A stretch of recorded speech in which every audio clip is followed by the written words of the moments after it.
Vous connaissez ce sentiment quand vous pensez que vous êtes sur le point de vivre la meilleure surprise de votre vie, mais qu'au lieu de cela, vous entrez tout droit dans un film d'horreur? Ouais. Eh bien, bienvenue dans ma soirée de mardi infernal. J'étais donc là, assis dans ce siège d'avion exigu qui coûtait probablement plus cher que le loyer de la plupart des gens, essayant de ne pas perdre la tête à cause du fait qu'un gamin derrière moi tapait dans mon siège depuis 4 heures comme s'il auditionnait pour les Rockets. Mais bon, rien ne pouvait gâcher mon humeur car j'avais une arme secrète. Je rentrais à la maison un jour plus tôt de mon déploiement. 24 heures glorieuses d'avance sur le calendrier, ce qui, en temps militaire, signifie essentiellement que vous avez gagné à la loterie et trouvé une licorne le même jour. Les gradés nous avaient libérés plus tôt parce que, et je cite, les objectifs opérationnels ont été atteints avant la date prévue. Traduction, nous avons si bien fait notre travail que même l'armée n'a pas pu trouver de raison de nous garder assis dans le désert à manger des MRE et à faire semblant d'aimer ça. Ne vous méprenez pas, j'aime servir mon pays et toutes ces choses patriotiques. Mais après 6 mois de sable dans des endroits où le sable ne devrait jamais être, j'étais prêt à embrasser le sol américain et probablement à serrer dans mes bras le premier barista de Starbucks que je verrais. Pendant tout le vol de retour, je n'arrêtais pas de penser à Marissa, ma femme, ma belle et soi-disant dévouée femme, qui m'envoyait ses adorables petits colis et ses lettres larmoyantes sur le fait qu'elle me manquait. Qu'elle comptait les jours jusqu'à mon retour à la maison. Qu'elle préparait cet incroyable dîner de bienvenue et qu'elle dormait dans mes vieux t-shirts parce qu'il sentait encore mon eau de Cologne. Du vrai film Hallmark. Vous savez, le genre de romance qui rend les autres jaloux et vous donne l'impression que peut-être vous avez vraiment gagné à la loterie de la vie pour une fois. J'avais tout un plan en tête pendant ce vol interminable. Je prendrais un taxi au lieu de l'appeler pour qu'elle vienne me chercher, je me faufilerais jusqu'à la maison, peut-être me cacherais-je derrière des buissons comme un taré jusqu'à ce que je puisse trouver le moment parfait pour la surprendre. J'imaginais son visage quand elle ouvrirait la porte et me verrait là avec mon sac de sport et ce sourire idiot que j'ai quand j'essaie d'être romantique. Elle crierait probablement, le bon genre de cri, pas le genre, il y a un tueur en série à ma porte. Et puis elle sauterait dans mes bras comme dans ces vidéos de retour de militaires mielleuses qui font pleurer tout le monde sur Facebook. Bon sang, j'avais même répété ce que j'allais dire. Quelque chose de cool comme, je t'ai manqué, ou peut-être, je ne pouvais pas rester loin un jour de plus. Je sais, je ne suis pas exactement Shakespeare, mais soyez indulgents. Je répète ce moment depuis des semaines. Chaque fois que je fermais les yeux dans cette minuscule couchette militaire, je voyais son sourire, je sentais ses bras autour de moi, je l'entendais murmurer, « Tu es enfin à la maison ». De cette manière qui me faisait oublier toute la paperasserie bureaucratique, le sable et le fait que le café militaire a le goût d'avoir été filtré à travers une chaussette de sport. Le trajet en taxi depuis l'aéroport aurait dû être mon premier indice que quelque chose n'allait pas. Pas à cause de quelque chose de dramatique. Le chauffeur était en fait plutôt cool. Un type plus âgé qui n'arrêtait pas de me remercier pour mon service toutes les 5 minutes, ce qui était gentil, même si c'est devenu un peu répétitif. Non, c'est moi qui me sentais bizarre. Plus on se rapprochait de la maison, plus ce nœud étrange commençait à se former dans mon estomac. Vous connaissez ce sentiment quand vous êtes sur le point de passer un examen très important et que soudainement vous ne vous souvenez plus si vous avez étudié les bons chapitres? C'était comme ça, sauf que je ne savais pas de quoi diable j'étais censé m'inquiéter. C'était peut-être juste de la paranoïa de déploiement. 6 mois en état d'alerte 24h24 et 7J7 vous détraquent la tête d'une manière que vous n'attendez pas. Chaque ombre semble suspecte. Chaque son inattendu vous fait chercher une arme qui n'est pas là. Et chaque bonne chose semble trop belle pour être vraie. Les médecins de l'armée ont des noms fantaisistes pour ça, mais en gros, ça se résume au fait que votre cerveau est convaincu que la paix et le bonheur sont probablement des pièges. Mais alors que nous entrions dans mon quartier, notre quartier avec toutes ses pelouses parfaitement entretenues et ses clôtures blanches qui crient « Rêve de banlieue réalisé », j'ai commencé à me détendre un peu. Tout avait l'air exactement comme quand j'étais parti. Madame Henderson avait toujours ces nains de jardin ridicules que son association de propriétaires essaie de lui faire enlever. Les Johnson n'avaient toujours pas réparé leur boîte aux lettres qui penche à un angle de 45 degrés comme si elle faisait un salut décontracté à tout le monde. Normal, paisible, chez soi. Puis nous avons tourné dans ma rue et j'ai vu notre maison. Ma maison. La maison dont j'avais rêvé pendant 6 mois.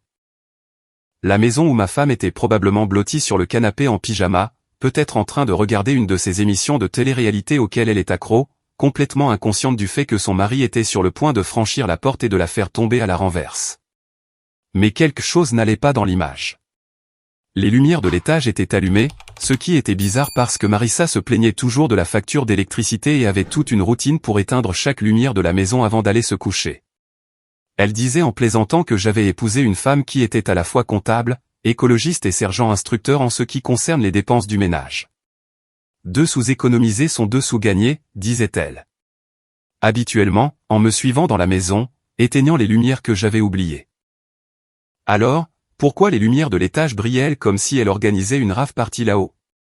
J'ai payé le chauffeur de taxi, j'ai attrapé mon sac de sport et je suis resté un moment sur le trottoir, regardant ces fenêtres lumineuses. Ma poitrine était serrée par quelque chose qui n'était plus tout à fait de l'excitation, mais pas tout à fait de l'effroi non plus. C'était ce sentiment intermédiaire que l'on ressent quand on est sur le point d'ouvrir une porte et qu'on n'a aucune idée de ce qui attend de l'autre côté. La chose intelligente aurait été de l'appeler, de lui dire que j'étais rentré plus tôt, mais où est le plaisir là-dedans? Je voulais la surprendre. Je voulais voir le regard de pure joie se répandre sur son visage quand elle réaliserait que son mari avait réussi à rentrer plus tôt que prévu. Je voulais être le héros de ma propre histoire d'amour pour une fois, au lieu d'être juste un autre gars en bottes de combat qui crapahute dans la guerre de quelqu'un d'autre. Alors, j'ai remonté cette allée familière, passé les parterres de fleurs que Marissa avait plantées au printemps dernier, passé le drapeau américain que j'avais accroché avant mon déploiement, passé tous les petits détails qui faisaient de cet endroit un foyer. Mes bottes étaient silencieuses sur les marches du porche. Une vieille habitude de moi à essayer de ne pas réveiller la moitié de la caserne chaque fois que je bougeais. La clé de rechange était toujours cachée sous la fausse pierre près de la porte, là où nous l'avions laissée. Ma main tremblait juste un peu alors que je glissais cette clé dans la serrure. 6 mois d'anticipation, 6 mois à me languir d'elle. 6 mois à compter les jours jusqu'à ce moment exact. J'ai tourné la clé, j'ai poussé la porte et je suis entré dans ce que je pensais être le début de la meilleure nuit de ma vie. Au lieu de cela, je suis entré dans le début de la pire. Avez-vous déjà eu un de ces moments où votre cerveau refuse tout simplement de traiter ce qui se passe? Comme quand vous regardez un accident de voiture au ralenti et qu'une partie de vous pense, ça ne peut pas être réel, tandis que l'autre partie calcule déjà les dégâts. Ouais, eh bien, bienvenue dans mon accident de train personnel. Avec votre serviteur dans le rôle du gars qui aurait juste dû rester dans ce fichu taxi. Je me tenais dans ma propre embrasure de porte comme une sorte de statue, les sacs de sport toujours sur l'épaule, les clés pendantes de ma main comme si j'avais oublié comment utiliser les fonctions motrices de base. Le rez-de-chaussée était sombre. Pas seulement sombre, mais ce genre d'obscurité de scène que l'on voit dans ces films d'invasion de domicile où tout est trop calme et trop parfait. Comme si quelqu'un l'avait arrangé spécifiquement pour vous perturber. Notre salon avait l'air exactement comme quand je l'ai quitté il y a 6 mois. Le même canapé où nous avions l'habitude de regarder Netflix en rafale jusqu'à 3 heures du matin, nous disputant pour savoir s'il fallait commencer un autre épisode ou dormir un peu. La même table basse avec cette tache de cercle du jour où Marissa a oublié d'utiliser un sous-verre et a passé 20 minutes à s'excuser comme si elle avait commis un crime fédéral. Les mêmes photos de famille alignées sur la cheminée. Tous sourire et, regardez comme nous sommes heureux. Qui ressemblait maintenant à des preuves d'une scène de crime. Mais voilà le truc quand on rentre de déploiement. Votre oui devient bizarre. 6 mois à écouter les menaces, tout ce qui n'a pas sa place, et soudain vous pouvez entendre une épingle tomber à 3 pièces de distance. Alors, quand j'ai entendu les bruits venant de l'étage, toutes les sonnettes d'alarme dans ma tête ont commencé à retentir comme un exercice d'incendie en enfer. Des rires haletants, le genre qui vous retourne l'estomac parce que vous savez exactement ce que ça veut dire. Même quand votre cerveau essaie encore de trouver des explications innocentes. Peut-être qu'elle regarde une émission comique. Peut-être qu'elle est au téléphone avec sa sœur. Peut-être qu'elle fait une de ces vidéos d'entraînement en ligne qui la font glousser parce que l'instructeur a un accent amusant. Mais ensuite est venu le murmure. Bas, profond, définitivement masculin, et certainement pas venant d'une télévision ou d'un appel téléphonique. C'est à ce moment-là que mon entraînement a pris le dessus. Pas l'entraînement, comment être un bon mari, mais l'entraînement, comment évaluer une menace sans se faire tuer. Pas silencieux, respiration contrôlée, chaque muscle prêt à réagir à n'importe quel cauchemar qui attendait à l'étage. Je n'ai pas appelé son nom. Qu'est-ce que j'étais censé dire? Chérie, je suis rentré plus tôt. J'espère que tu ne fais rien que tu ne devrais pas faire. Je n'ai pas frappé au cadre de la porte comme un visiteur poli dans ma propre fichue maison. Et je n'ai certainement pas annoncé ma présence comme s'il s'agissait d'une visite de courtoisie. Non, J'ai canalisé chaque once d'entraînement à la furtivité que l'armée m'avait inculquée et j'ai monté ces escaliers comme si ma vie en dépendait. Chaque marche semblait prendre 1 heure. Vous savez, comme dans les films d'horreur où la musique devient toute dramatique et la caméra fait ce ralenti pendant que la victime marche vers sa perte? C'était exactement comme ça, sauf qu'il n'y avait pas de musique dramatique. Juste le son de mon propre cœur qui essayait de se frayer un chemin hors de ma poitrine et les bruits de plus en plus évidents de ma femme faisant des choses que les épouses ne sont pas censées faire lorsque leurs maris sont déployés à l'étranger pour se battre pour la liberté et la démocratie et toutes ces conneries patriotiques. Les escaliers de notre maison grincent. J'avais oublié ça pendant mes mois d'absence. Mais maintenant, chaque petit gémissement du bois ressemblait à un coup de feu dans le silence, pas à pas, comme si je montais vers ma propre exécution, ce qui, d'une certaine manière, était le cas. L'exécution de toutes les croyances que j'avais sur mon mariage, ma vie, ma capacité à juger les gens et ma foi générale en l'idée que de bonnes choses arrivent aux gens qui essaient de bien faire. Au moment où j'ai atteint le haut des escaliers, les sons étaient sans équivoque. Je ne vais pas vous les plaire parce que je ne suis pas masochiste et que ce n'est pas une sorte de roman d'amour tordu. Mais disons simplement que ma femme n'était certainement pas seule, ne regardait certainement pas la télévision et ne pensait certainement pas à son mari, qui était censé être à des milliers de kilomètres de là, lui manquant comme un idiot. La porte de la chambre, notre porte de chambre, était entr'ouverte juste assez pour me donner une place au premier rang pour la destruction de tout ce que je pensais savoir de ma vie. Et parce que l'univers a apparemment un sens de l'humour macabre, il y avait juste assez de lumière de la lampe de chevet pour tout voir en détail, en haute définition et d'une clarté cristalline. Marissa, ma femme, la femme qui portait mes plaques d'identité autour du cou sur nos photos de mariage et qui avait promis de m'aimer pour le meilleur et pour le pire, dans la maladie et la santé, que tu sois à la maison ou en déploiement, jusqu'à ce que la mort nous sépare. Elle était enchevêtrée avec un type dans ce qui était censé être notre lit, notre sanctuaire, notre endroit. Et elle l'embrassait comme si sa vie en dépendait, comme s'il était de l'eau et qu'elle mourait de soif, comme s'il était la réponse à chaque prière qu'elle avait jamais murmurée. Mais voilà le hic. Je connaissais le type. Charles Cadden, son patron de cette agence de marketing du centre-ville. Le même Charles Cadden qu'elle avait mentionné dans ses lettres. Toujours en passant, toujours avec une petite histoire innocente sur les drames du bureau ou la politique de bureau. Charles pense que nous devrions restructurer la campagne. Charles a apporté des beignets pour tout le monde aujourd'hui. Charles est un si bon mentor. Ouais, eh bien, Charles l'a conseillé sur bien plus que des stratégies de marketing, apparemment. Je l'avais rencontré à la fête de Noël de l'entreprise avant mon déploiement. Je lui avais serré la main, je l'avais écouté me remercier pour mon service, je l'avais regardé sourire à Marissa avec ce que je pensais n'être qu'une amabilité professionnelle. Le type avait l'air assez décent. Marié lui-même. 2 enfants. Un de ces pères de banlieue qui entraînait probablement la petite ligue le week-end et conduisait une berline raisonnable. Le genre d'homme que vous ne soupçonneriez jamais de coucher avec la femme de quelqu'un d'autre pendant que ce quelqu'un d'autre est à l'étranger en train de se faire tirer dessus par des gens qui veulent tuer des Américains. Ils étaient si absorbés par leur petite scène d'amour qu'ils ne m'avaient pas entendu rentrer, ne m'avaient pas entendu monter les escaliers, n'avaient pas remarqué que le mari qu'ils trahissaient se tenait à 3 mètres de là, regardant son monde entier s'effondrer en temps réel.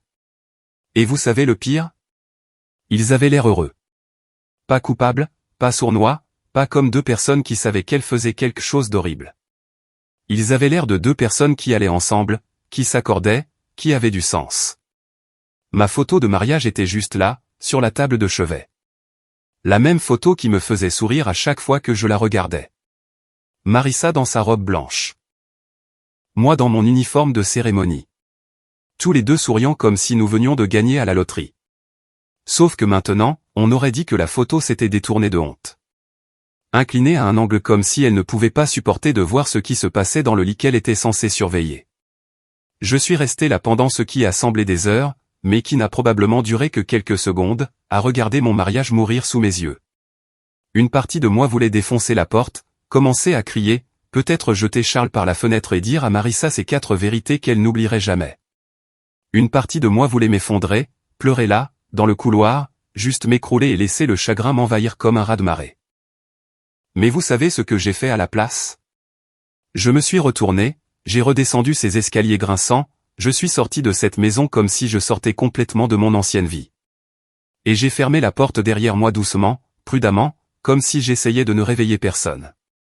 Parce que parfois, la chose la plus dévastatrice que vous puissiez faire n'est pas de faire du bruit. Parfois, c'est de ne faire aucun bruit du tout. Vous savez ce qui est drôle avec les moments qui changent une vie? Ils ne viennent pas avec une bande-son, un éclairage dramatique ou quoi que ce soit de ce genre d'Hollywood. Ils arrivent juste, généralement quand vous y êtes le moins préparé. Et soudain, vous vous retrouvez de l'autre côté de tout ce que vous pensiez savoir sur vous-même. Une minute, vous êtes un soldat heureux en mariage qui rentre à la maison pour surprendre sa femme aimante, et la minute suivante, vous êtes un gars qui vient de voir son monde entier partir aux toilettes à cause des deux personnes en qui il avait le plus confiance. Le taxi était toujours là quand je suis ressorti. Même chauffeur, même compteur qui tournait, même tout, sauf que maintenant, j'étais une personne complètement différente de l'idiot plein d'espoir qui était sorti de cette voiture 5 minutes plus tôt. C'est drôle comme les choses peuvent changer vite quand on ne fait pas attention. Je me suis glissé sur la banquette arrière comme si je me déplaçais dans l'eau. Tout semblait lent et surréaliste et pas tout à fait connecté à la réalité. Mon sac de sport a atterri à côté de moi avec le même bruit sourd qu'il avait fait plus tôt. Mais maintenant, il semblait plus lourd d'une certaine manière, comme s'il était lesté de toutes les attentes et de tous les rêves qui venaient d'être écrasés à l'étage dans ce qui était ma chambre. Le chauffeur s'est retourné et m'a regardé avec ses yeux bienveillants que les chauffeurs de taxi ont quand ils ont vu assez de la vie pour reconnaître quand quelqu'un passe la pire journée de son existence. « Tout va bien, mec ?» a-t-il demandé. Et je pouvais dire qu'il se souciait vraiment de la réponse. Il avait probablement des enfants lui aussi. Il savait probablement ce que ça faisait de s'inquiéter pour quelqu'un qu'on aime. Bon sang, peut-être qu'il avait été déployé lui-même à un moment donné. Et comprenait la sorte particulière de mal du pays qui accompagne le service militaire. Pendant une seconde, j'ai failli lui raconter, failli déballer toute l'histoire pathétique là, à l'arrière de son taxi. Comment j'avais compté les jours. Comment j'avais prévu cette surprise parfaite. Comment j'étais tombé sur ma femme en train de coucher avec son patron dans le lit que j'avais acheté avec ma solde de déploiement. J'ai failli m'effondrer comme une épave émotionnelle et laisser cet étranger me réconforter pendant que je digérais le fait que mon mariage était plus mort que le disco. Mais vous savez ce que le déploiement vous apprend? Il vous apprend que parfois, la seule chose qui vous sépare du chaos total est votre capacité à garder la bouche fermée et à réfléchir à votre prochain coup. Quand les mortiers pleuvent et que votre copain est touché et que tout part en vrille autour de vous, vous n'avez pas le luxe de vous effondrer. Vous évaluez la situation, vous faites un plan et vous exécutez ce plan avec les ressources dont vous disposez. Alors, au lieu d'avoir une crise de nerfs à l'arrière d'un taxi, j'ai regardé ce type décent qui essayait juste de faire son travail et j'ai dit la seule chose qui avait du sens, centre-ville. Ma voix semblait bizarre. Trop calme, trop contrôlée, comme si elle venait de quelqu'un d'autre. Le genre de calme qui n'arrive que lorsque quelque chose en vous se remet en place. Quand tout l'émotionnel est mis de côté et que vous recommencez à penser comme un soldat au lieu d'un mari au cœur brisé. Le chauffeur m'a jeté un autre regard, essayant probablement de savoir si j'étais sur le point de faire quelque chose de fou ou de dangereux. Mais apparemment, j'ai passé le test de santé mentale qu'il effectuait, car il a juste hoché la tête et a mis la voiture en marche. C'est noté, mon pote. Alors que nous nous éloignons de ma maison, ex-maison, je suppose, je me suis surpris à regarder par la fenêtre toutes ces parfaites maisons de banlieue avec leurs parfaites familles de banlieue faisant leurs parfaites choses de banlieue. Les lumières du porche brillant comme des phares de bonheur domestique. Les téléviseurs scintillant à travers les fenêtres du salon, montrant probablement des sitcoms ou des émissions de cuisine ou ce que les gens normaux regardent quand leur vie n'implose pas en temps réel. Madame Henderson arrosait à nouveau ces ridicules nains de jardin, car apparemment c'est ce que l'on fait à 21h quand on n'a rien de mieux à faire que de s'assurer que ces décorations de pelouse sont correctement hydratées. Les Johnson avaient toute leur famille entassée sur leur balançoire de Porsche, ressemblant à une peinture de Norman Rockwell prenant vie. Même les adolescents qui traînaient sous le lampadaire avaient l'air de sortir d'une publicité réconfortante sur le fait de grandir dans une petite ville américaine.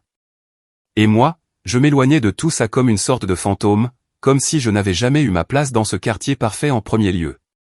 Ce qui, soyons honnêtes, n'a peut-être jamais été le cas. Peut-être que je me suis leurré tout ce temps, pensant que je pouvais revenir des zones de guerre et des environnements hostiles et me glisser à nouveau dans la vie civile, comme enfiler une paire de chaussures confortables. Le truc avec le déploiement, c'est que ça vous change d'une manière que vous n'attendez pas. Pas seulement les trucs évidents, l'hypervigilance, les difficultés à dormir, la façon dont les bruits forts vous donnent envie de vous jeter à terre. Ce sont les changements plus subtils qui vous touchent vraiment. La façon dont vous commencez à voir à travers les gens parce que vous avez passé des mois à dépendre de votre capacité à lire les situations avec précision. La façon dont vous apprenez à faire confiance à votre instinct parce que l'hésitation peut vous tuer. La façon dont vous réalisez que la plupart des choses qui inquiètent les gens à la maison sont complètement insignifiantes quand vous avez vu à quoi ressemblent les vrais problèmes. C'est peut-être pour ça que je ne criais pas, ne pleurais pas ou ne frappais pas le dos du siège du chauffeur de taxi. Peut-être que 6 mois à rester en vie dans une zone de guerre m'avaient appris que les réactions émotionnelles sont des luxes. Vous ne pouvez pas vous les permettre quand vous avez besoin de penser clairement. Peut-être que j'avais appris quelque chose sur moi-même que je n'aurais jamais découvert si j'étais resté à la maison et que j'avais joué à la maison avec une femme qui jouait apparemment à la maison avec quelqu'un d'autre. Les lumières de la ville ont commencé à devenir plus vives alors que nous nous dirigions vers le centre-ville. Toutes ces enseignes au néon, ces immeubles de bureaux et ces dîners ouverts tard pour les gens qui n'ont nulle part où aller. J'avais toujours pensé au centre-ville comme à l'endroit que l'on visite quand on veut de l'excitation. Quand la vie de banlieue devient trop ennuyeuse et que l'on a besoin d'un avant-goût de quelque chose de différent. Maintenant, j'avais l'impression que c'était exactement là que j'avais ma place. Anonyme, temporaire, plein de gens qui étaient entre une chose et la suivante. Un endroit précis au centre-ville, a demandé le chauffeur en me regardant dans le rétroviseur. J'ai failli rire de ça. Un endroit précis? Comme si j'avais un plan. Comme si j'avais réfléchi à ça. Comme si j'étais une sorte de maître stratège qui avait anticipé de rentrer plus tôt pour trouver sa femme au lit avec son patron. La vérité, c'est que je n'avais aucune idée d'où j'allais ni de ce que j'allais faire ensuite. Tout ce que je savais, c'est que je ne pouvais pas rester dans cette maison. Je ne pouvais pas prétendre que je n'avais pas vu ce que j'avais vu. Je ne pouvais pas redevenir le mari naïf qui pensait que son mariage était solide juste parce qu'il recevait des lettres douces et des colis. Mais voilà le truc avec le fond du trou. C'est en fait une base assez solide sur laquelle construire. Quand tout ce que vous pensiez savoir s'avère être un mensonge. Quand chaque supposition que vous aviez faite sur votre vie se révèle fausse en l'espace de 5 minutes. Vous avez 2 choix. Vous pouvez vous effondrer ou vous pouvez recommencer. Et j'avais passé trop de mois en territoire hostile pour m'effondrer maintenant. Roulez juste, lui ai-je dit. Je le saurai quand je le verrai. Le taxi a roulé dans les rues du centre-ville pendant que j'étais assis sur la banquette arrière, mon sac de sport à côté de moi, mon alliance toujours à mon doigt, pensant au chaos et au silence et à la différence entre réagir et répondre. Le déploiement m'avait appris que lorsque tout part en vrille, la personne qui reste calme gagne généralement. Il était temps de savoir si cette leçon s'appliquait aussi à la vie civile. Vous savez ce qu'on dit sur le fait que la vengeance est un plat qui se mange froid? Eh bien, il s'avère que je me prépare depuis des mois sans même le savoir. Pendant que j'étais à l'étranger en train de jouer aux soldats et d'écrire des lettres mielleuses à ma femme infidèle, une petite voix paranoïaque à l'arrière de ma tête me murmurait des scénarios, et si, que j'ai rejetés comme des problèmes de confiance et de l'anxiété de déploiement. Il s'avère que cette petite voix paranoïaque était la partie la plus intelligente de moi. Le cabinet d'avocats de Marcus Levent se trouve dans l'un de ces immeubles du centre-ville qui essaient très fort d'avoir l'air impressionnant, mais qui ont surtout l'air cher. Tout en marbre et en acajou est le genre de meuble qui crie « Nous facturons à l'heure et nous valons chaque centime ». J'y étais allé exactement une fois auparavant, lorsque Marissa et moi avons acheté la maison et avions besoin de quelqu'un pour s'occuper de la paperasse. À l'époque, Marcus semblait excessif pour une simple transaction immobilière, mais mon père a toujours dit, prends le meilleur avocat que tu puisses te permettre, puis trouve comment te permettre un meilleur. Maintenant, j'étais assis en face de son immense bureau à 8 heures du matin, ayant l'air d'avoir dormi dans mon uniforme, ce que j'avais fait, dans une chambre d'hôtel du centre-ville qui sentait le désinfectant et les rêves brisés. Pendant que Marcus fixait le dossier que je venais de déposer devant lui, comme s'il contenait des codes de lancement nucléaire. « Vous avez déjà tout déplacé ?» a-t-il demandé, feuilletant page après page de relevés bancaires, d'actes de propriété, de documents de fiducie et de virements financiers sur lesquels je travaillais depuis des mois. Ses sourcils montaient de plus en plus haut sur son front à chaque document, comme s'il regardait un tour de magie qu'il ne pouvait pas comprendre. J'ai hoché la tête une fois, en gardant mon expression aussi neutre que possible. J'ai commencé le processus il y a 3 mois. Il y a 3 mois, a-t-il répété lentement, comme s'il essayait de comprendre la chronologie. Vous avez planifié ça depuis. Depuis que j'ai commencé à avoir des soupçons, ai-je dit, ce qui était techniquement vrai. J'avais des soupçons. D'accord. Pas sur Marissa spécifiquement, mais sur l'idée générale que tout ce qui est bon dans ma vie pourrait durer sans plan de secours approprié.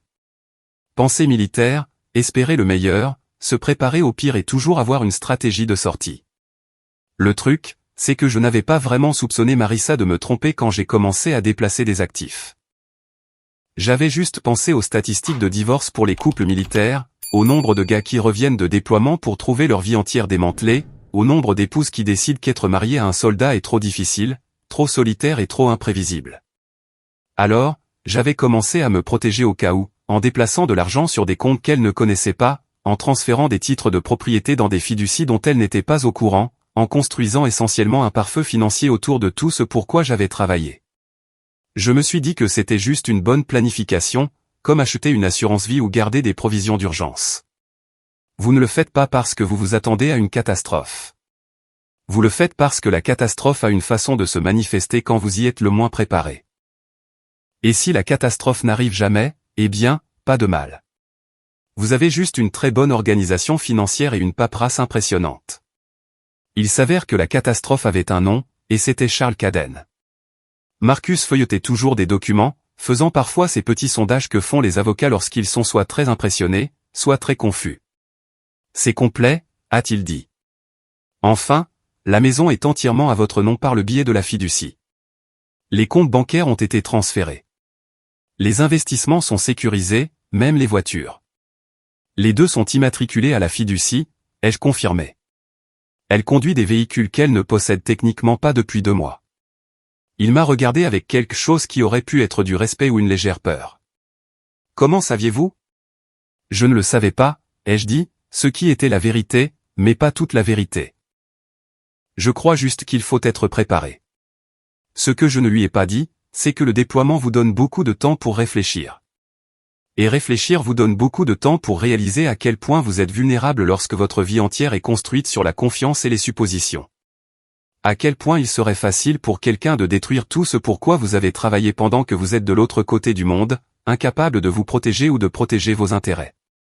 Combien de gars avec qui j'avais servi étaient rentrés à la maison pour trouver que leur femme avait vidé les comptes bancaires, vendu les maisons, maximisé les cartes de crédit et disparu avec de nouveaux petits amis qui appréciaient les femmes qui venaient avec des avantages financiers intégrés. Alors, j'avais commencé à bouger, des mouvements discrets, des mouvements légaux, des mouvements qui ressemblaient à de la planification financière, mais qui ressemblaient en fait plus à la construction d'une forteresse autour de tout ce qui comptait pour moi. Ouvrir de nouveaux comptes à mon seul nom, créer des fiducies qui protégeaient les actifs de la division maritale, réacheminer les dépôts directs et les paiements automatiques. En gros, j'avais passé 3 mois à me transformer en fantôme financier. Quelqu'un qui existait sur le papier, mais qui ne pouvait pas être touché par le genre de trahison auquel j'étais apparemment destiné. La beauté de la chose, ai-je expliqué à Marcus, qui fixait toujours ma paperasse comme si elle était écrite en hiéroglyphes, c'est que tout a été fait légalement avec une documentation appropriée pendant que j'étais à l'étranger au service de mon pays. Difficile de soutenir qu'un soldat déployé agissait de mauvaise foi lorsqu'il protégeait les actifs qu'il avait gagnés grâce au service militaire. Marcus a commencé à rire. Pas le genre de rire que l'on entend dans les clubs de comédie, mais le genre de rire que les avocats ont lorsqu'ils réalisent qu'ils ont affaire à une affaire qui est déjà gagnée avant même d'avoir commencé. Elle va contester ça, a-t-il dit. Elle va prétendre à la fraude, à la manipulation, que vous avez caché des actifs. Avec quel argent, ai-je demandé. Ses comptes personnels ont exactement de quoi couvrir sa facture de téléphone portable et peut-être un voyage à Starbucks. Ses cartes de crédit sont au maximum à cause de virées shopping dont elle pensait que je n'étais pas au courant. Et son patron est sur le point d'avoir des problèmes plus importants que d'aider sa maîtresse à engager un avocat. C'est à ce moment-là que j'ai sorti le deuxième dossier, celui que j'avais gardé pour le dessert. Des photos de la voiture de Charles dans notre allée à des heures suspectes. Des captures d'écran de SMS entre eux que j'avais récupérées de notre stockage cloud partagé parce qu'apparemment aucun d'eux n'avait compris comment la technologie fonctionnait réellement. Des reçus d'hôtels de voyage d'affaires qui se sont produits par coïncidence pendant mes rares appels téléphoniques à la maison. Des échanges de mails qui ont commencé de manière professionnelle et ont fini par ressembler à de mauvais extraits de romans d'amour. Vous allez les détruire, a dit Marcus. Et pour la première fois depuis que je le connaissais, il avait l'air vraiment impressionné au lieu d'être simplement poli professionnellement. Non, les jeux corrigés, me penchant en arrière dans le fauteuil en cuir hors de prix et sentant quelque chose comme la paix s'installer en moi pour la première fois depuis des heures. Je vais les laisser se détruire eux-mêmes. Je vais juste m'assurer que le processus est correctement documenté. Parce que voici ce que j'ai appris à l'étranger. Les meilleures batailles sont celles où votre ennemi se bat lui-même pendant que vous regardez à distance de sécurité. Vous n'avez pas à tirer un coup de feu. Vous n'avez pas à vous salir les mains. Vous n'avez pas à compromettre vos principes ou votre position. Vous devez juste être patient, préparé et assez intelligent pour rester à l'écart lorsque tout s'effondre. Demande de divorce déposée aujourd'hui, ai-je dit à Marcus. Et je veux que les serrures soient changées d'ici ce soir. Considérez que c'est fait, a-t-il dit, attrapant déjà son téléphone pour commencer à passer des appels. Autre chose? Je me suis levé, j'ai attrapé mon sac de sport et je me suis dirigé vers la porte. Ouais, ai-je dit par-dessus mon épaule. Faites-leur mal. Avez-vous déjà regardé une de ces émissions de rénovation où ils rénovent toute la maison de quelqu'un en 48 heures? Eh bien, il s'avère que démanteler toute la vie de quelqu'un prend à peu près le même temps. Sauf que c'est bien plus satisfaisant, et personne n'a à faire semblant d'être excité par la grande révélation. Au moment où le soleil a commencé à se coucher, j'avais plus d'entrepreneur chez moi qu'une émission de télé-réalité. Le serrurier. Ce vieux type grisonnant nommé Eddie, qui avait l'air de changer des serrures depuis la guerre de sécession, travaillait sur la porte d'entrée pendant que je supervisais depuis l'allée comme une sorte de commandant des opérations domestiques. Derrière lui, un technicien de la société de sécurité reprogrammait l'ouvre-porte de garage, et un autre spécialiste mettait à jour les codes du système d'alarme. « Vous êtes sûr de tout ça, fiston ?» a demandé Eddie, perçant l'ancien peine dormant avec l'efficacité de quelqu'un qui avait probablement aidé beaucoup de gens à enfermer beaucoup d'autres personnes au fil des ans. Ça a l'air de faire beaucoup de travail pour un après-midi. J'en suis sûr, lui ai-je dit, le regardant installer une nouvelle serrure qui venait avec des clés que Marissa n'avait jamais vues et ne verrait jamais. Depuis combien de temps faites-vous ce travail, Eddie? 37 ans en octobre prochain, a-t-il dit, sans lever les yeux de son travail. J'ai vu beaucoup de gens changer leur serrure pour beaucoup de raisons. Divorce, rupture, drame de colocation, conflits familiaux. Bon sang, j'ai même changé les serrures pour une dame qui voulait empêcher sa belle-mère d'entrer dans sa cuisine. Avez-vous déjà changé les serrures pour un soldat déployé qui est rentré plus tôt pour trouver sa femme en train de recevoir de la compagnie? Eddie a arrêté de percer et m'a regardé avec le genre d'expression que l'on voit sur le visage des gens qui ont entendu toutes les histoires possibles et imaginables. Je ne peux pas dire que oui, a-t-il dit doucement. Mais je suppose que cette compagnie n'était pas du genre invité. On pourrait dire ça. Il a hoché la tête et est retourné à son travail, ne posant plus de questions parce que les gars comme Eddie comprennent que parfois, moins on en sait sur les affaires de ses clients, mieux on dort la nuit. Mais je pouvais dire qu'il était de mon côté par la façon dont il était très minutieux dans l'installation, s'assurant que chaque vis était bien serrée et que chaque mécanisme était lisse comme de la soie. Pendant qu'Eddie s'occupait de la sécurité physique, j'étais occupé à mener la guerre financière depuis mon téléphone. Banque après banque, compte après compte, carte de crédit après carte de crédit. Oui, j'aimerais geler ce compte immédiatement. Non, je n'ai pas besoin d'en discuter avec le titulaire du compte joint. C'est exact. Je lui retire l'autorisation à partir de maintenant. Militaire. Oui. Protection contre la fraude. Exactement. C'est incroyable à quel point les institutions financières deviennent coopératives lorsque vous utilisez les mots magiques, militaire, et fraude potentielle. Soudain, tout le monde se plie en quatre pour vous aider à protéger vos actifs. Probablement parce qu'ils ont déjà vu ce film et qu'ils savent comment il se termine. Un soldat déployé se fait avoir par une conjointe infidèle. La banque est poursuivie pour ne pas avoir protégé les intérêts des militaires. La banque verse un règlement massif et obtient une terrible publicité. Il est beaucoup plus facile de tout geler et de laisser les avocats régler le problème plus tard. Le compte chèque joint, gelé. Le compte d'épargne qui était censé être pour notre futur acompte de maison, gelé. La carte de crédit qu'elle utilisait pour ses soirées entre filles qui incluait apparemment Charles, annulée. Même cette carte de crédit de magasin qu'elle avait obtenue pour acheter des meubles, celle qu'elle pensait que je ne connaissais pas, disparue. Mais le véritable chef-d'œuvre était le SUV. Ce magnifique SUV, hors de prix, avec des mensualités plus élevées que le loyer de la plupart des gens, que Marissa avait insisté pour que nous ayons parce que, c'est un investissement dans notre avenir et nous aurons besoin de l'espace quand nous commencerons à avoir des enfants. Le même SUV qu'elle avait conduit pour rencontrer Charles pour leur petit rendez-vous romantique. Pensant probablement qu'elle était si intelligente, si intouchable, si sûre dans sa petite double vie parfaite. J'ai appelé le concessionnaire pendant qu'Eddie installait le nouveau pen dormant. Et, c'est à propos du numéro de compte de l'Escalade 2024. J'ai débité les détails. Ouais, je dois le signaler comme. Appelons ça une utilisation non autorisée. Le titulaire principal du compte demande une reprise de possession immédiate. Monsieur, êtes-vous sûr? Cela va laisser le conducteur secondaire sans transport. C'est exactement le but, ai-je dit, regardant le technicien de sécurité terminer avec la porte de garage. Dans combien de temps pouvez-vous le récupérer? Nous pouvons avoir un camion sur place dans les 2 heures. Parfait. Et juste pour être clair, le conducteur secondaire n'est plus autorisé à prendre de décision concernant ce véhicule. Toute tentative de la contacter au sujet des paiements ou de l'état du compte doit être adressée à mon avocat. Je leur ai donné les informations de Marcus et j'ai raccroché, me sentant comme un joueur d'échecs qui vient de mettre son adversaire en échec sans même qu'il se rende compte que la partie avait commencé. Au moment où les entrepreneurs ont terminé, ma maison avait l'air exactement la même de l'extérieur, mais était complètement différente à l'intérieur. Nouvelle serrure, nouveau code, tout était nouveau. L'anniversaire que j'avais utilisé pour le système d'alarme, l'anniversaire de Marissa, avait disparu, remplacé par la date de mon enrôlement. L'ouvre-porte de garage qu'elle avait programmée sur sa voiture, reprogrammée à une fréquence qu'elle ne devinerait jamais. Même la serrure intelligente de la porte arrière avait été réinitialisée pour ne reconnaître que mon empreinte digitale. C'est tout bon, a dit Eddie, me tendant un jeu de clés qui semblait plus lourd qu'il n'aurait dû. Personne n'entrera ici sans votre permission. Je vous dois combien? C'est pour la maison, a-t-il dit, rangeant ses outils avec une efficacité quasi militaire. Merci pour votre service, fiston. Et pour ce que ça vaut, c'est une idiote.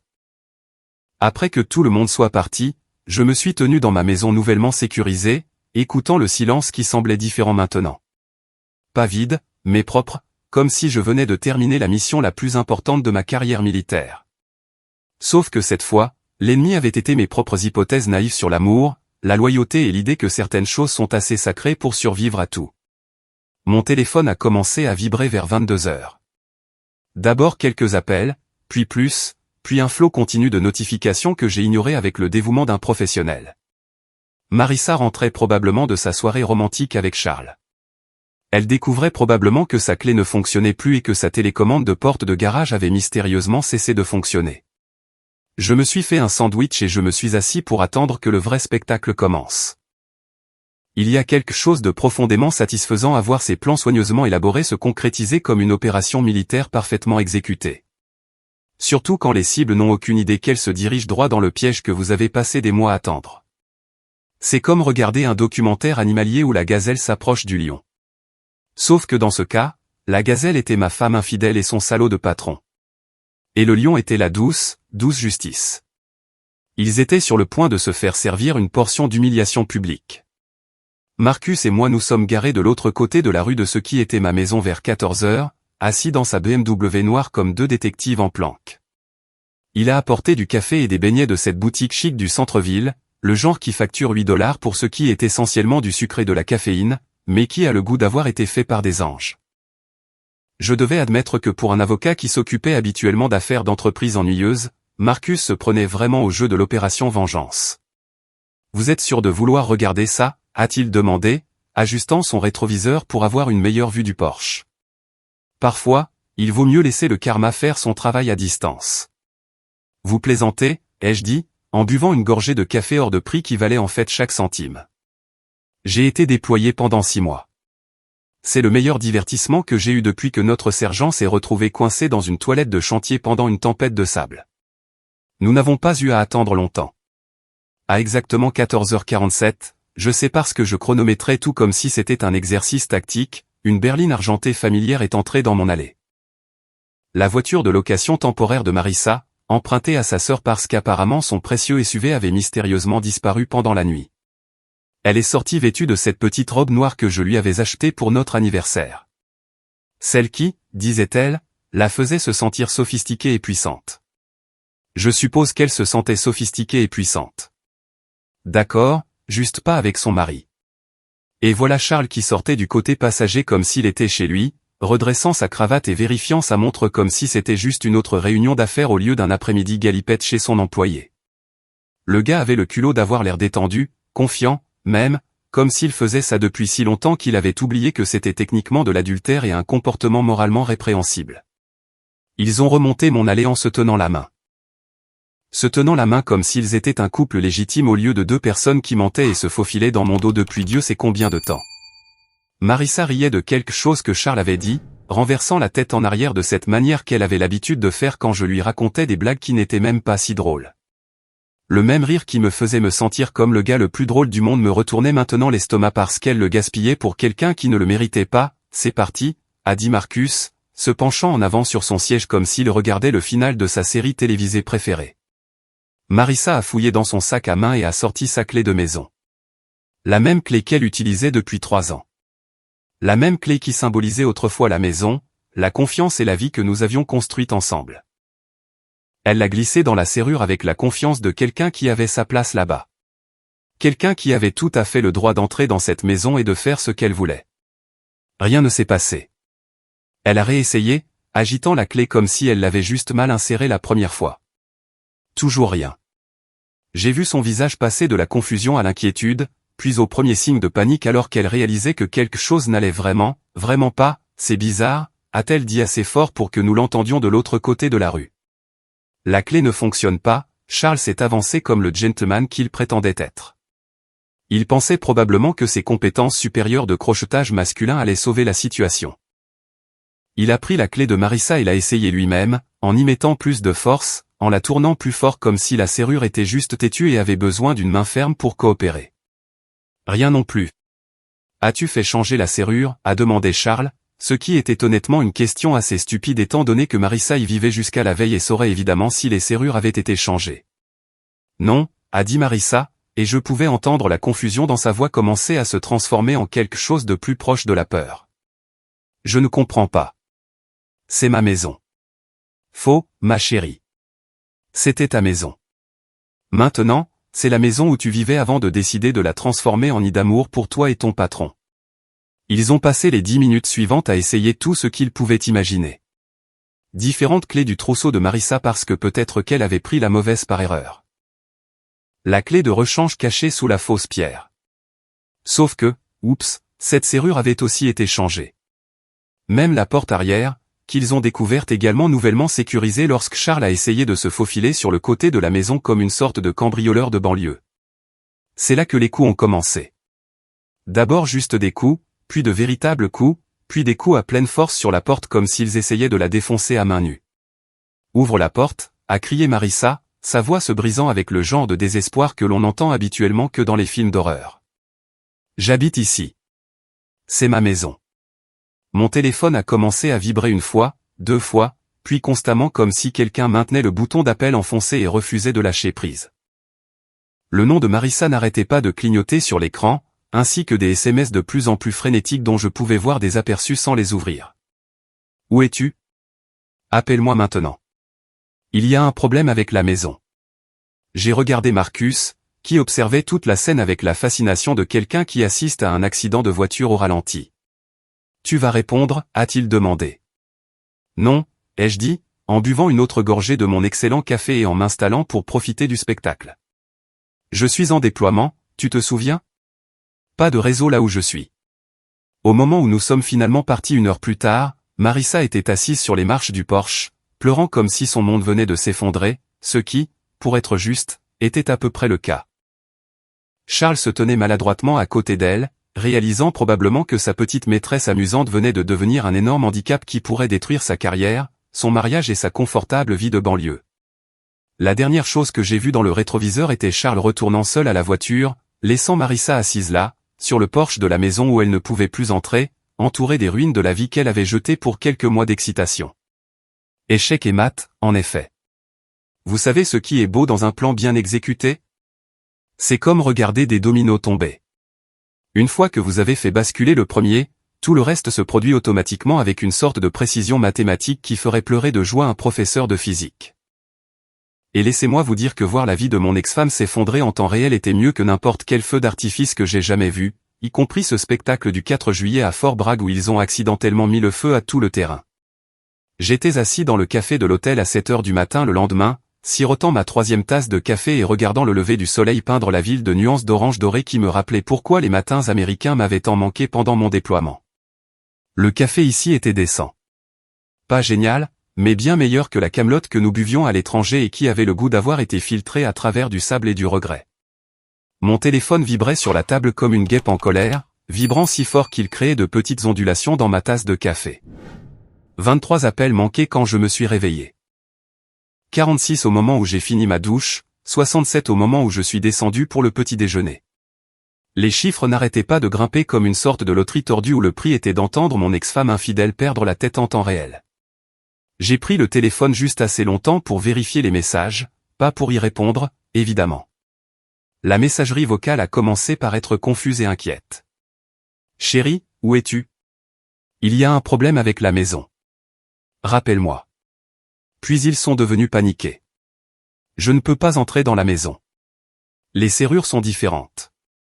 Qu'est-ce qui se passe ? » Puis ils sont devenus en colère. « C'est ridicule. Appelle-moi tout de suite. » Et enfin, ils ont dégénéré en ce genre de supplication désespérée qui m'aurait brisé le cœur il y a 6 mois, mais qui ressemblait maintenant à du bruit blanc au moment où j'ai fini mes œufs bénédicts. Et oui, je me suis offert le petit déjeuner de luxe parce que quel est l'intérêt de détruire la vie de son ex-femme si on ne peut pas savourer une sauce hollandaise hors de prix en le faisant ? Le compteur d'appels avait atteint les 3 chiffres. 112 appels d'une femme qui pensait apparemment que composer le même numéro encore et encore changerait d'une manière ou d'une autre les lois fondamentales de la physique et me ferait matérialiser devant elle. Mais voilà le truc avec l'entraînement militaire. Il vous apprend la patience. La vraie patience.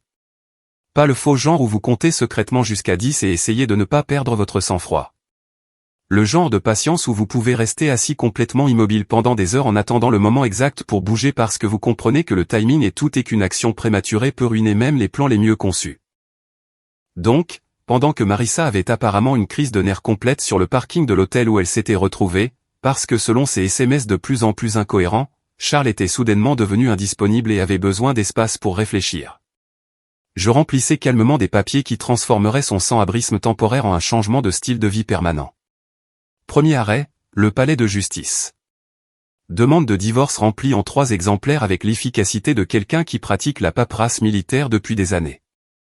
Motif du divorce. Adultère avec preuves photographiques jointes. Partage des biens clairement définis sur la base des documents de fiducie qui protégeaient tout ce que j'avais gagné avant, pendant et après notre mariage. Pension alimentaire. Hors de question. Étant donné qu'elle avait volé sur nos comptes joints pour financer sa liaison. Le greffier a regardé ma paperasse avec le genre d'admiration habituellement réservé aux formations de forage parfaitement exécutées. C'est très complet, a-t-elle dit, tamponnant chaque page avec la satisfaction de quelqu'un qui appréciait l'attention portée aux détails. Votre avocat a fait un excellent travail. Merci, ai-je dit. Sans mentionner que j'avais fait la plupart du travail de préparation moi-même pendant ces longues nuits à l'étranger où je ne pouvais pas dormir et que j'avais besoin de faire quelque chose de productif de mon insomnie. Prochain arrêt, ordonnance restrictive, car apparemment Marissa était passée des appels téléphoniques désespérés à se présenter à l'hôtel où je séjournais, exigeant des réponses et faisant assez de bruit pour déranger les autres clients. Les images de la caméra de sécurité de l'hôtel la montrant en train de crier dans le hall à 6 heures du matin allaient probablement se retrouver sur l'une de ces vidéos de compilation de pétage de plomb de Karen, mais elles constituaient également une excellente preuve pour une plainte pour harcèlement. Puis est venu mon préféré, le rapport de fraude.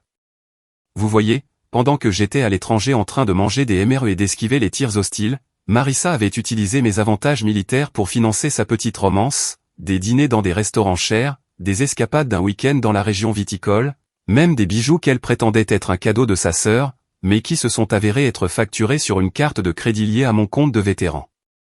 L'utilisation abusive des avantages militaires n'est pas seulement moralement répréhensible. C'est en fait illégal, avec des sanctions qui incluent des amendes, une peine de prison et un casier judiciaire permanent qui vous suit comme une mauvaise odeur. Mais attendez, il y a plus. Parce que Charles n'allait pas s'en sortir indemne de ce désastre alors que Marissa était occupée à avoir sa crise de nerfs publics et à chercher probablement sur Google comment entrer par effraction dans sa propre maison. J'écrivais une lettre très détaillée et très professionnelle au conseil d'administration de l'entreprise de Charles. Une lettre qui incluait des photos horodatées de sa voiture dans mon allée pendant les heures de travail, des captures d'écran de mai entre lui et Marissa discutant de leur déjeuner qui durait apparemment 3 heures et impliquait bien plus que de discuter des prévisions trimestrielles, et une chronologie complète de leur relation de travail qui dressait un tableau très clair de harcèlement sexuel, d'abus de pouvoir et d'utilisation abusive des ressources de l'entreprise. La meilleure partie, c'est que Charles travaillait pour l'une de ces entreprises qui prennent la conduite au travail très au sérieux. Le genre d'endroit qui organise des séminaires obligatoires sur les relations professionnelles appropriées et qui applique une politique de tolérance zéro pour les managers qui couchent avec leurs employés. Le genre d'endroit où se faire prendre dans une liaison avec un subordonné n'est pas seulement embarrassant, c'est un suicide professionnel. À midi, j'avais déposé tout ce qui devait être déposé, signalé tout ce qui devait être signalé et mis en branle une chaîne d'événements qui démantèlerait systématiquement chaque aspect de la vie confortable que Marissa et Charles pensaient pouvoir construire sur la base de ma confiance et de ma naïveté. L'avalanche avait officiellement commencé, et je n'avais pas eu à pousser une seule pierre. J'avais juste à m'asseoir, à savourer mon café hors de prix et à regarder la gravité faire ce que la gravité fait de mieux. 467 appels manqués à la fin de la semaine, et je n'en ai pas répondu à un seul. Parce que parfois, la réponse la plus dévastatrice n'est pas une réponse du tout. Vous savez ce qui est pire qu'avoir une femme infidèle? Avoir des beaux-parents qui pensent que vous n'êtes pas assez bien pour leur précieuse fille, même quand c'est elle qui vous trompe dans votre dos. Les White, Philippe et Margaret, me traitent comme un gendre au rabais depuis le premier jour. Le genre de personne qui vous sourit au visage lors des dîners de famille, mais passe le reste du temps à murmurer que leur fille aurait pu faire mieux et qu'elle s'est mariée trop jeune. Eh bien, il était temps que les White apprennent que parfois, le gars que vous méprisez est celui qui a maintenu toute votre famille à flot. Leur maison se trouve dans l'un de ces quartiers où chaque pelouse semble avoir été tondue avec des ciseaux à ongler, où chaque boîte aux lettres coûte plus cher que la voiture de la plupart des gens. Une ambiance de vieille fortune. Ou du moins le genre de fausse ambiance de vieille fortune qui vient du poste de cadre intermédiaire de Philippe dans une compagnie d'assurance et du travail à temps partiel de Margaret dans une boutique qui vend des foulards à 300$ pièce. Le genre de personne qui pense qu'avoir une femme de ménage 2 fois par semaine fait d'eux une aristocratie. Je suis entré dans leur allée circulaire à 10h un samedi matin, car rien ne dit, affaire sérieuse, comme se présenter quand les gens sont censés se détendre en pyjama et prétendre que leur vie est parfaite. Ma voiture de location, une berline basique qui coûte probablement moins cher que la manucure hebdomadaire de Margaret, avait l'air hilarante à côté de la BMW de Philippe et de la Mercedes de Margaret, qui, je le sais, étaient financées jusqu'à leur pare-choc chromé. Le dossier que je portais avait l'air assez innocent, juste une enveloppe en manille qui aurait pu contenir n'importe quoi, des documents d'assurance aux photos de famille. Mais à l'intérieur se trouvait assez d'informations pour faire exploser leur petit monde confortable comme une bombe nucléaire tactique faite de paperasse et de vérités inconfortables. Margaret a ouvert la porte, entièrement maquillée et dans une tenue qui lui a probablement pris 1 heure à composer, car apparemment, même à la maison un samedi matin, elle devait avoir l'air de poser pour une couverture de magazine sur la vie de banlieue réussie. Son sourire était la même fausse expression douce qu'elle m'avait donnée pendant 3 ans. Celle qui disait « Je suis poli parce que je dois l'être, mais je préférerais être n'importe où ailleurs. » Oh, a-t-elle dit, comme si me trouver à sa porte était aussi agréable que de découvrir un raton laveur dans sa poubelle. Nous ne vous attendions pas, Marissa a dit que vous ne rentriez pas avant la semaine prochaine. Les plans ont changé, ai-je dit en tendant le dossier. Est-ce que Philippe est à la maison? J'ai besoin de vous parler à tous les deux de quelque chose d'important. Elle m'a conduit dans leur salon, qui avait l'air d'avoir été décoré par quelqu'un qui avait regardé trop d'émissions de décoration intérieure et qui avait plus d'argent que de goût. Tout était blanc, beige et soigneusement agencé pour avoir l'air décontracté tout en étant en fait complètement artificiel. Philippe était assis dans son fauteuil en cuir, lisant un magazine financier, prétendant probablement comprendre l'analyse du marché boursier tout en regardant simplement les images. De quoi s'agit-il, a demandé Philippe, sans se donner la peine de se lever ni même de baisser complètement son magazine. La même attitude dédaigneuse qu'il m'avait donnée depuis le jour où j'ai épousé sa fille, comme si j'étais une sorte d'employé qui avait oublié sa place. Je me suis assis sur leur canapé ridiculement cher sans y être invité et j'ai ouvert le dossier sur leur table basse en verre qui coûtait probablement plus cher que ma première voiture. Il s'agit de votre fille, ai-je dit en posant le premier document, et du fait que vous vivez tous les deux dans le mensonge depuis 1 an. Le premier document était un relevé bancaire montrant les paiements de mon compte à leur société de prêt hypothécaire. Pas un prêt, pas un cadeau, pas une aide temporaire.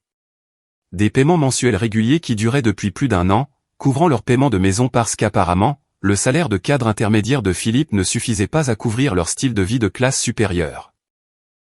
Le faux sourire de Margaret a disparu comme si quelqu'un avait appuyé sur un interrupteur. Le magazine de Philippe lui a glissé des mains et a heurté le sol avec un bruit sourd qui a résonné dans leur salon soudainement très silencieux. « Vous avez payé notre hypothèque » a murmuré Margaret, fixant le relevé bancaire comme s'il était écrit dans une langue étrangère. « Pendant 14 mois, ai-je confirmé en posant le document suivant. Chaque mois, comme une horloge, pendant que vous deux disiez à tous ceux qui voulaient bien l'entendre que je n'étais pas assez bien pour votre fille et qu'elle s'était mariée en dessous de sa condition. Le document suivant était encore meilleur. Une ventilation détaillée de chaque prêt qu'ils avaient demandé au cours des 3 dernières années. La réparation de la voiture qui s'est transformée en un remplacement complet du moteur, les travaux de toiture qui ont doublé de coût à mi-parcours. Les paiements de cartes de crédit que j'avais aidé à faire pendant les problèmes de trésorerie temporaire de Philippe qui avaient duré 8 mois. Tout cela totalisait un chiffre qui a fait blêmir Philippe et a fait trembler les mains de Margaret. Mais le vrai clou du spectacle, ai-je dit en posant la dernière série de documents comme si je distribuais des cartes dans la partie de poker la plus chère du monde, c'est ce que votre précieuse fille a fait pendant que j'étais à l'étranger pour maintenir la stabilité financière de votre famille. C'étaient les photos que j'avais gardées pour les occasions spéciales. La voiture de Charles dans notre allée. Marissa et Charles se tenant la main devant des restaurants que je ne pouvais pas me permettre. Des reçus d'hôtel qui correspondaient exactement au jour où elle me disait qu'elle rendait visite à son ami malade ou qu'elle travaillait tard sur des projets importants. Des SMS entre eux qui ont commencé de manière professionnelle et ont fini par ressembler au genre de roman d'amour qui ferait rougir une star du porno. Le silence dans ce salon était si épais qu'on aurait pu le couper au couteau.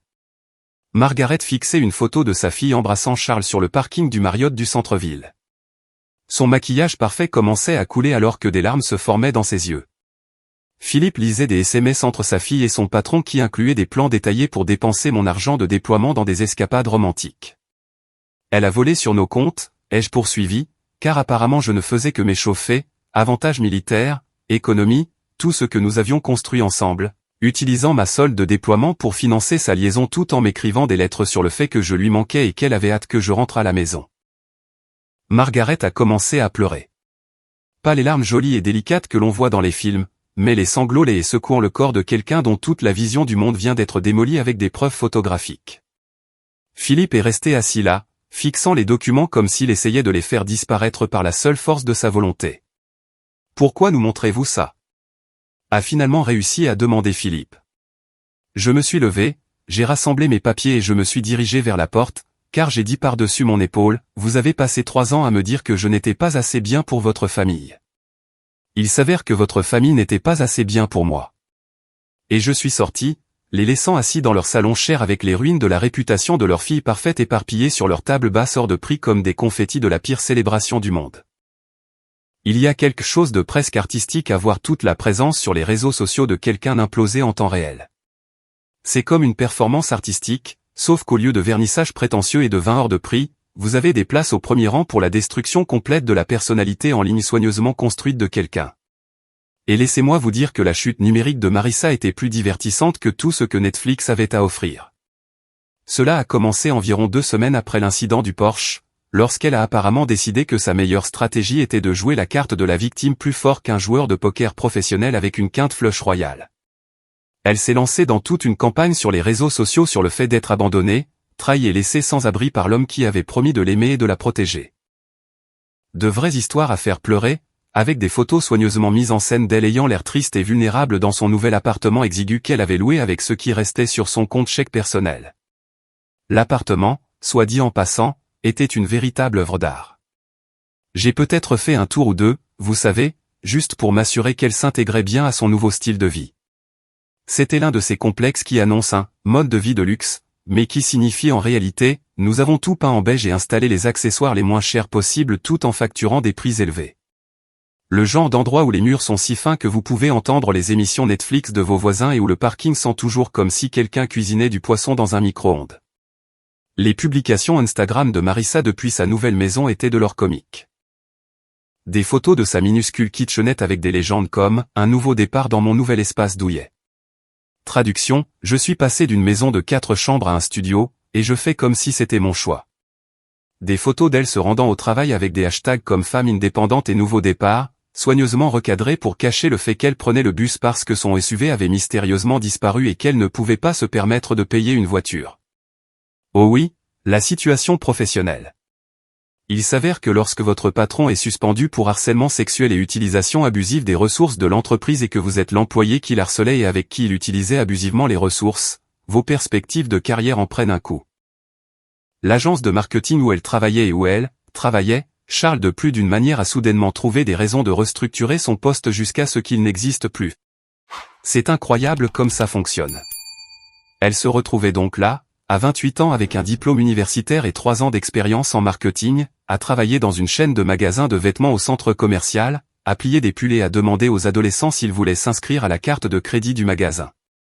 La même femme qui se vantait de son bureau d'angle avec vue et de ses importantes présentations clients s'occupait maintenant des acheteurs du Black Friday et essayait d'atteindre des quotas de vente fixés par des managers probablement plus jeunes que sa paire de chaussures préférée. Mais le vrai divertissement était de la voir essayer de maintenir son récit de victime pendant que tout son système de soutien s'effondrait autour d'elle. Vous voyez, le truc avec les liaisons, c'est qu'elles ne se produisent pas dans le vide. D'autres personnes savent toujours, ou du moins soupçonnent, et elles sont généralement juste polies en faisant semblant de ne pas voir ce qui est évident pour tout le monde avec des yeux qui fonctionnent.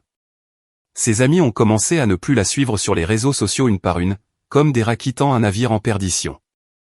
Les mêmes amis qui commentaient des émojis en forme de cœur sur toutes ses publications et l'invitaient à des soirées vins et à des voyages de fin de semaine sont soudainement devenus très occupés par leur propre vie.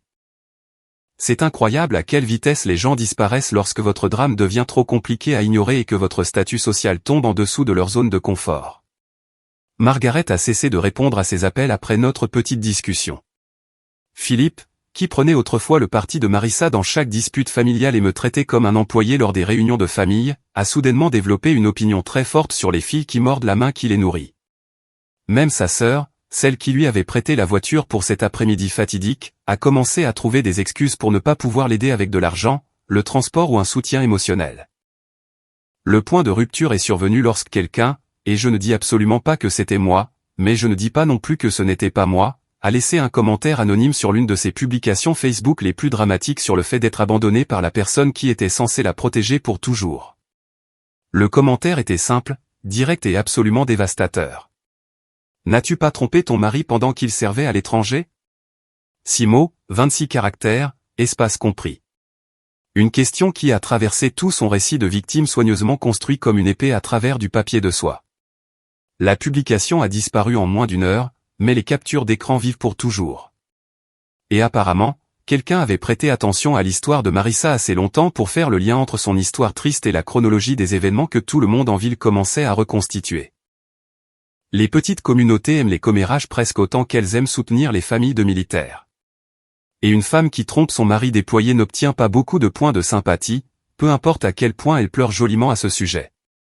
Charles, quant à lui, faisait face à sa propre version de l'enfer des réseaux sociaux. Sa femme, vous vous souvenez d'elle?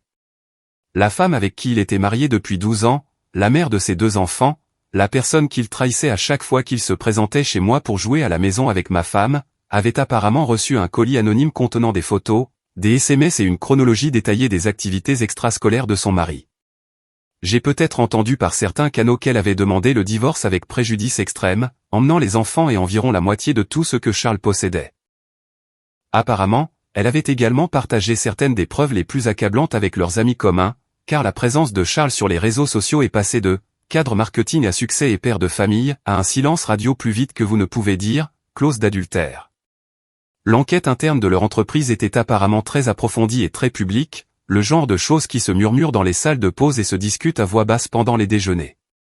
Charles est passé du bureau d'angle à la suspension, puis à la poursuite d'autres opportunités, en environ 3 semaines, ce qui, en langage d'entreprise, signifie « nous l'avons viré si fort que ça a laissé des traces de dérapage ».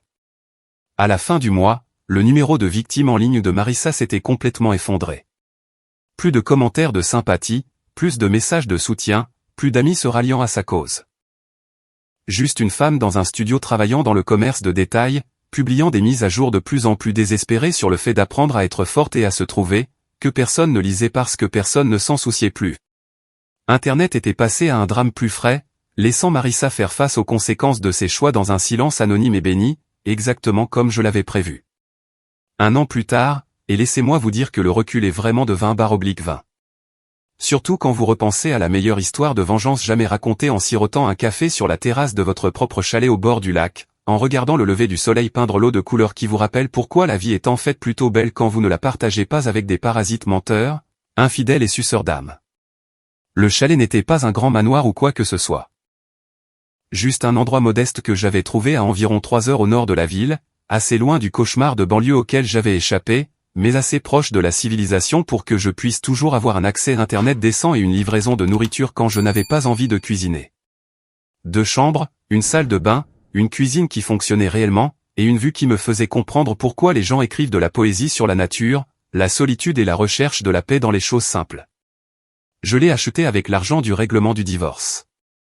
Car apparemment, lorsque votre femme commet une fraude en utilisant les avantages militaires pendant que vous êtes déployé, les tribunaux ont tendance à considérer d'un très mauvais œil ces revendications sur les biens matrimoniaux. Qui l'eût cru? L'ensemble du processus s'était déroulé plus facilement qu'un solo de saxophone de jazz.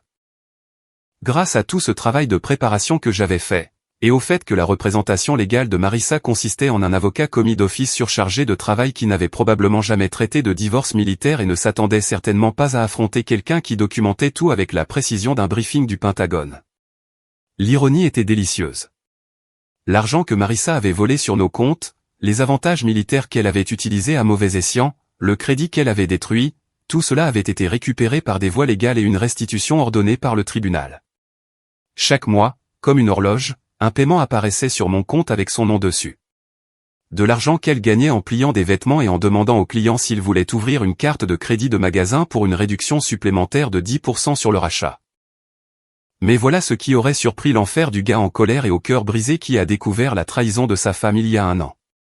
Je n'utilisais pas cet argent pour des fantasmes de vengeance, des jouets coûteux ou quoi que ce soit qui aurait donné à Marissa la satisfaction de savoir qu'elle affectait toujours ma vie. Au lieu de cela, chaque centime de ces paiements de restitution allait directement à une organisation à but non lucratif que j'avais créée pour les anciens combattants en difficulté. Des gars qui revenaient de déploiement pour trouver leur vie aussi foutue que la mienne l'avait été, juste sans le bénéfice d'une planification financière paranoïaque. Seconde chance pour les militaires, n'allait pas gagner de prix pour son nom créatif, mais cela aidait de vraies personnes à faire face à de vrais problèmes. Des gars qui rentraient à la maison pour trouver que leur femme avait vidé les comptes bancaires, vendu les maisons, maximisé les cartes de crédit. Des femmes qui avaient été financièrement abusées par des partenaires qui pensaient que le déploiement militaire signifiait une saison ouverte sur les biens communs. Des soldats aux prises avec le SSPT, le chômage, le sans-abrisme, la toxicomanie, toutes les choses amusantes dont personne ne parle dans ces publicités patriotiques sur le soutien à nos troupes. Les réunions mensuelles du conseil d'administration se tenaient par vidéoconférence depuis ma terrasse.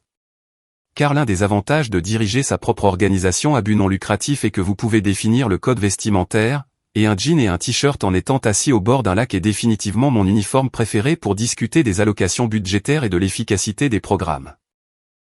Nous avons aidé 43 familles ce trimestre, a rapporté Sarah, notre coordinatrice de programme, qui était probablement assez jeune pour être ma petite sœur, mais qui avait plus de compétences organisationnelles que la plupart des généraux sous lesquels j'avais servi. Le fonds d'aide au logement d'urgence a aidé 12 familles à éviter l'expulsion et le programme d'aide juridique a traité 18 cas de fraude financière. Exceptionnel, ai-je dit. En regardant une famille de canards pagayés sur le lac comme s'ils en étaient les propriétaires, ce qui, je suppose, était le cas. Quelle est notre situation financière actuelle? Stable et en croissance, a déclaré Tom, notre trésorier, qui est une sorte de magicien de la comptabilité que Marcus avait recommandé. Les paiements de restitution mensuels fournissent une base solide, et nous avons 3 sponsors d'entreprise signés pour l'année prochaine. De plus, cette organisation d'anciens combattants du Texas veut s'associer à nous pour un programme pilote. Chaque mois, les paiements ordonnés par le tribunal de Marissa aidaient une autre famille à éviter le genre de dévastation financière qu'elle avait essayé de m'infliger. Chaque dollar qu'elle gagnait en pliant des pulls au centre commercial devenait de l'espoir pour quelqu'un d'autre. Un soutien pour les personnes qui avaient servi leur pays et méritaient mieux que de se faire avoir par les personnes en qui elles avaient le plus confiance. Le téléphone qui vibrait autrefois avec 467 appels manqués d'une ex-femme infidèle et désespérée était silencieux depuis des mois maintenant. Non pas parce que j'avais bloqué son numéro. J'avais en fait gardé le même téléphone, le même numéro, tout pareil, mais parce qu'elle avait finalement compris que je n'allais pas répondre, que je n'allais pas m'engager. que je n'allais pas lui donner la satisfaction de savoir qu'elle pouvait encore obtenir une réaction de ma part. Le silence, comme il s'avère, est l'arme la plus puissante de l'arsenal humain. Pas le genre de silence qui vient du fait d'être sans voix, effrayé ou submergé, mais le genre qui vient du fait de n'avoir absolument plus rien à dire à quelqu'un qui a prouvé qu'il ne valait pas l'énergie qu'il faut pour former des mots. Je ne détestais plus Marissa. La haine nécessite de se soucier, et se soucier nécessite un investissement émotionnel. Et je me suis désinvesti de tout sentiment à son égard avec la même efficacité clinique que j'avais utilisée pour protéger mes actifs. Elle n'était plus qu'une personne qui avait été dans ma vie, comme un camarade de classe du lycée ou un ancien collègue, quelqu'un dont je pouvais me souvenir sans ressentir quoi que ce soit de particulier à propos des souvenirs. Je ne lui ai pas pardonné non plus, car le pardon implique que ce qu'elle a fait était pardonnable. Et trahir son conjoint déployé tout en volant son argent et en lui mentant en face tombe assez fermement dans la catégorie de l'impardonnable.